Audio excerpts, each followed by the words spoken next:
Today we turn to John Locke.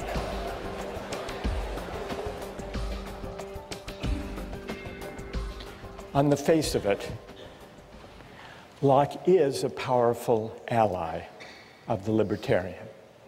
First, he believes, as libertarians today maintain, that there are certain fundamental individual rights that are so important that no government, even a representative government, even a democratically elected government, can override them. Not only that, he believes that those fundamental rights include a natural right to life, liberty, and property. And furthermore, he argues that the right to property is not just the creation of government or of law. The right to property is a natural right in the sense that it is pre-political. It is a right that attaches to individuals as human beings, even before government comes on the scene, even before parliaments and legislatures enact laws to define rights and to enforce them. Locke says in order to think about what it means to have a natural right, we have to imagine the way things are before government, before law. And that's what Locke means by the state of nature. He says the state of nature is a state of liberty.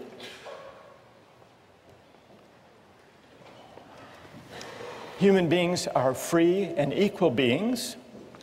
There is no natural hierarchy. It's not the case that some people are born to be kings and others are born to be serfs. We are free and equal in the state of nature. And yet, he makes the point that there's a difference between a state of liberty and a state of license.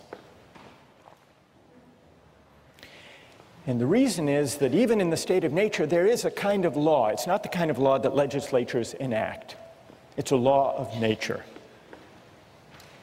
And this law of nature constrains what we can do, even though we're free, even though we're in the state of nature. Well, what are the constraints?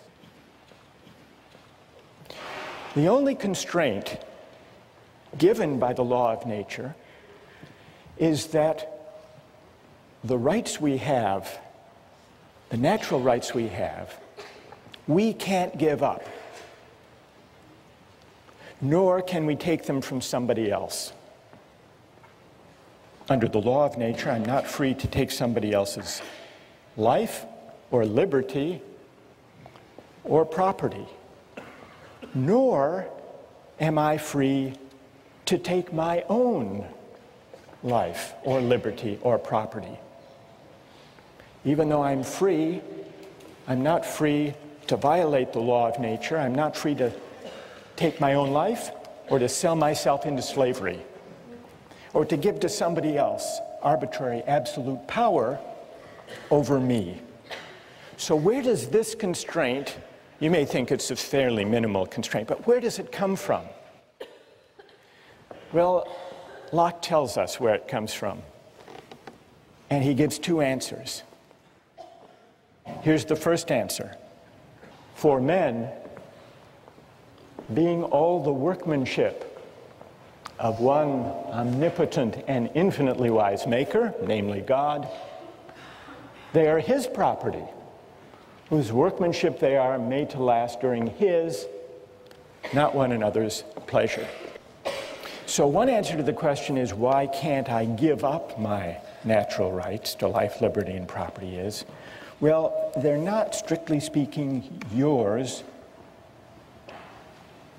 After all, you are the creature of God. God has a bigger property right in us, a prior property right. Now you might say that's an unsatisfying, unconvincing answer, at least for those who don't believe in God. What did Locke have to say to them? Well, here's where Locke appeals to the idea of reason. And this is the idea that if we properly reflect on what it means to be free, we will be led to the conclusion that freedom can't just be a matter of doing whatever we want. I think this is what Locke means when he says, "The state of nature has a law of nature to govern it which obliges everyone, and reason, which is that law, teaches mankind who will but consult it that all being equal and independent, no one ought to harm another in his life, health, liberty, or possessions." This leads to a puzzling, paradoxical feature of Locke's account of rights. Familiar in one sense, but strange in another.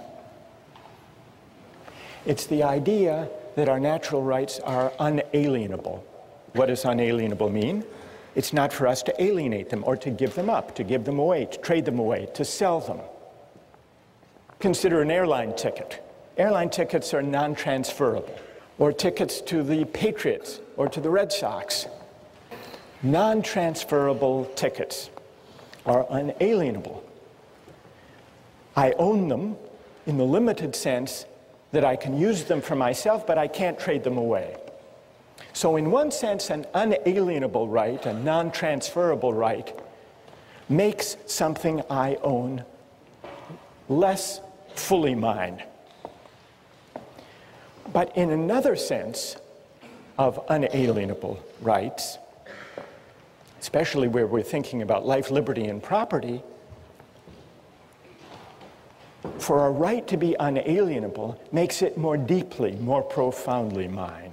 And that's Locke's sense of unalienable.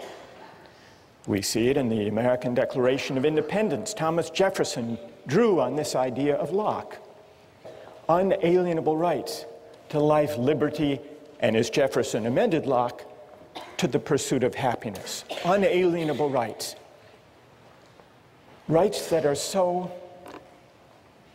essentially mine that even I can't trade them away or give them up. So these are the rights we have in the state of nature, before there is any government. In the case of life and liberty, I can't take my own life, I can't sell myself into slavery any more than I can take somebody else's life or take someone else as a slave by force.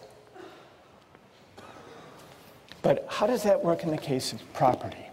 Because it's essential to Locke's case that private property can arise even before there is any government. How can there be a right to private property even before there is any government? Locke's famous answer comes in section 27. Every man has a property in his own person. This nobody has any right to but himself. The labor of his body and the work of his hands, we may say, are properly his. So he moves, as the libertarians later would move, from the idea that we own ourselves, that we have property in our persons, to the closely connected idea that we own our own labor. And from that to the further claim that whatever we mix our labor with that is unowned becomes our property. Whatever he removes out of the state that nature has provided and left it in, he has mixed his labor with and joined it to something that is his own, and thereby makes it his property. Why? Because the labor is the unquestionable property of the laborer, and therefore no one but the laborer can have a right to what is joined to or mixed with his labor. And then he adds this important provision, at least where there is enough and as good left in common for others.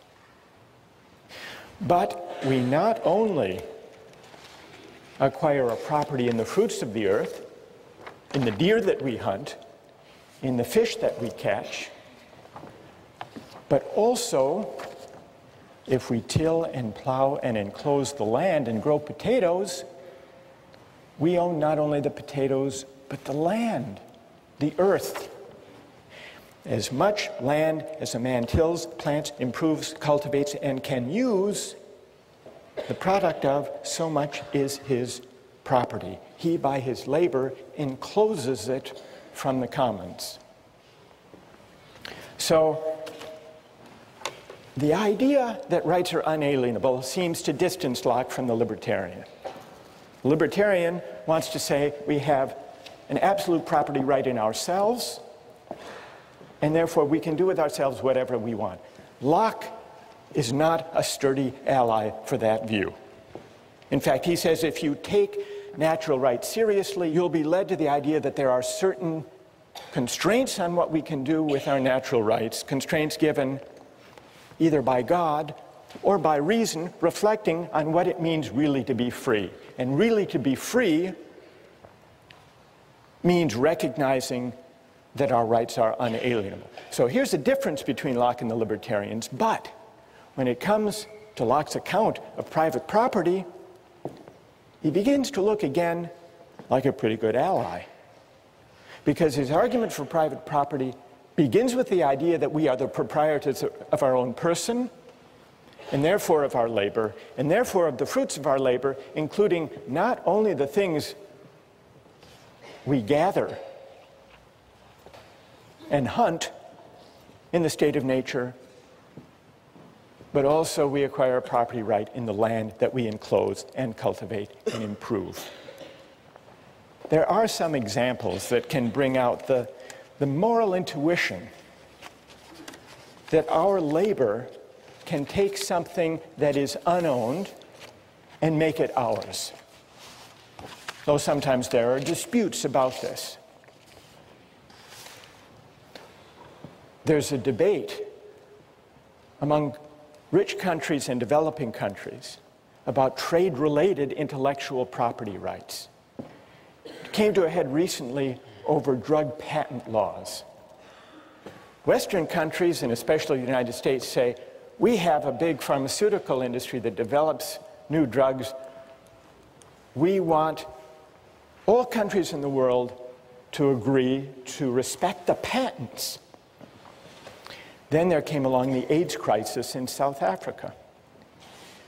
And the American AIDS drugs were hugely expensive, far more than could be afforded by most Africans. So the South African government said, we are going to begin to buy a generic version of the AIDS antiretroviral drug at a tiny fraction of the cost, because we can find an Indian manufacturing company that figures out how the thing is made and produces it. And for a tiny fraction of the cost, we can save lives if we don't respect that patent. And then the American government said, no, here's a company that invested research and created this drug. You can't just start mass producing these drugs without paying a licensing fee. And so there was a dispute. And the pharmaceutical companies sued the South African government to try to prevent their buying the cheap, generic, as they saw it, pirated version of an AIDS drug. And eventually, the pharmaceutical industry gave in and said, all right, you can do that. But this dispute about what the rules of property should be, of intellectual property, of drug patenting, in a way is the last frontier of the state of nature, because among nations where there is no uniform law of patent rights and property rights, it's up for grabs until, by some act of consent, some international agreement, people enter into some settled rules.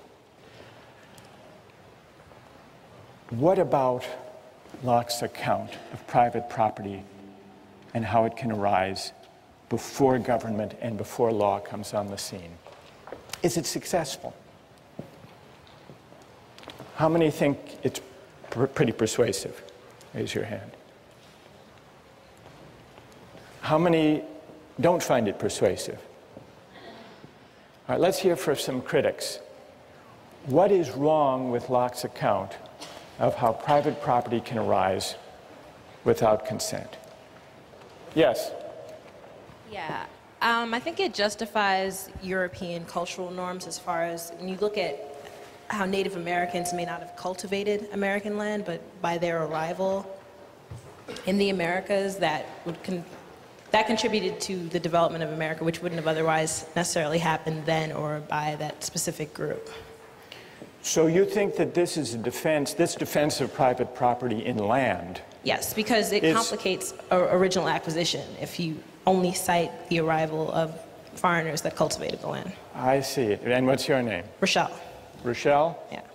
Rochelle says this account of how property arises would fit what was going on in North America during the time of the settlement, the European settlement. Do you think, Rochelle, that it's a way of defending the appropriation of the land? Indeed, because I mean he's also justifying the Glorious Revolution, so I don't think it's inconceivable that he's also justifying colonization as well. Well, that's an interesting historical suggestion, and I think there's a lot to be said for it. What do you think of the validity of his argument, though? Because if you're right that this would justify the taking of land in North America from Native Americans who didn't enclose it, if it's a good argument, then Locke's given us a justification for that. If it's a bad argument, then Locke's given us a mere rationalization that isn't morally defensible. I'm leaning to the second You're one, leaning but toward the second. That's my opinion as well. All right, well then let's hear if there's a defender of Locke's account of private property. And it would be interesting if they could address Rochelle's worry that this is just a way of defending the appropriation of land by the American colonists from the Native Americans who didn't enclose it. Is there someone who will defend Locke on that point? You ready? Are you going to defend Locke? Like you're accusing him of justifying the European, basically, massacre of the Native Americans. But who says he's defending it? Maybe the European colonization isn't right. Maybe it's the state of war that he talked about in his second treatise, So the wars between the Native Americans and the colonists, the settlers, that might have been a state of war that we can only emerge from by an agreement or an act of consent. And that's what would have been required. Yeah, and fairly both sides would have had to agree to it and carry it out and everything. But what about, and what's your name? Dan? But Dan, what about, Rochelle says this argument in section 27 and then in 32 about appropriating land, that argument, if it's valid, would justify the settlers appropriating that land and excluding others from it. Do you think that argument's a good argument? Well, doesn't it kind of imply that the Native Americans hadn't already done that? Well, the Native Americans as hunter-gatherers didn't actually enclose land. So I think Rochelle is onto something there. What I want to... Go ahead, Dan. At the same time, he's saying that just by picking an acorn or taking an apple or maybe killing a buffalo on a certain amount of land, that makes it yours because it's your labor, and that's, your labor would enclose that land. So by that definition, maybe they didn't have fences around little plots of land, but they were using it. Yeah, by Locke's definition. So maybe by Locke's definition, the Native Americans could have claimed a property right in the land itself. But they just didn't have Locke on their side, as she points out. Okay, that's good. One more defender of Locke. Go ahead. Well, I mean, just to defend Locke, he does say that there are some times in which you can't take another person's land. For example, you can't acquire land that is common property. See, people in terms of American Indians, I feel like they already had civilizations themselves, and they were using land in common. So it's kind of like an analogy to what he was talking about with like the common English property. You can't take land that everybody's sharing in common. Interesting. And That's also, interesting. you can't take land unless you make sure that there's as much land as possible left for other people to take as well. So if you're taking so you have to make sure that whenever you take land, or that there's enough left for other people to use, that's Right. just as good as the land that you took. So. That's true. Locke says there has to be this right to private property in the earth is subject to the provision that there be as much and as good left for others. What's your name? Right. I'm Fang. So Fang, in a way, agrees with Dan that maybe there is a claim within Locke's framework that could be developed on behalf of the Native Americans. Here's the further question. If the right to private property is natural, not conventional, if it's something that we acquire even before we agree to government, how does that right constrain what a legitimate government can do?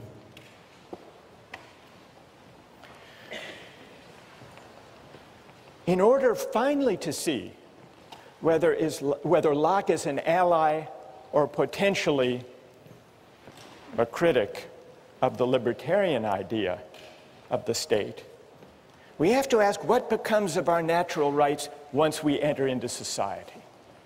We know that the way we enter into society is by consent, by agreement, to leave the state of nature and to be governed by the majority and by a system of laws, human laws. But those human laws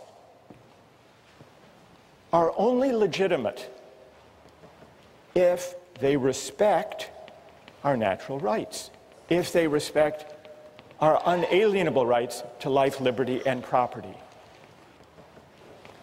No parliament, no legislature, however democratic its credentials, can legitimately violate our natural rights. This idea that no law can violate our right to life, liberty, and property would seem to support the idea of a government so limited that it would gladden the heart of the libertarian after all. But those hearts should not be so quickly gladdened, because even though for Locke the law of nature persists once government arrives, even though Locke insists on limited government, government limited by the end for which it was created, namely the preservation of property, even so, there's an important sense in which what counts as my property, what counts as respecting my life and liberty, are for the government to define. That there be property, that there be respect for life and liberty is what limits government. But what counts as respecting my life and respecting my property, that is for governments to decide and to define. How can that be? Is Locke contradicting himself? Or is there an important distinction here? In order to answer that question, which will decide Locke's fit with the libertarian view, we need to look closely at what legitimate government looks like for Locke, and we turn to that next time.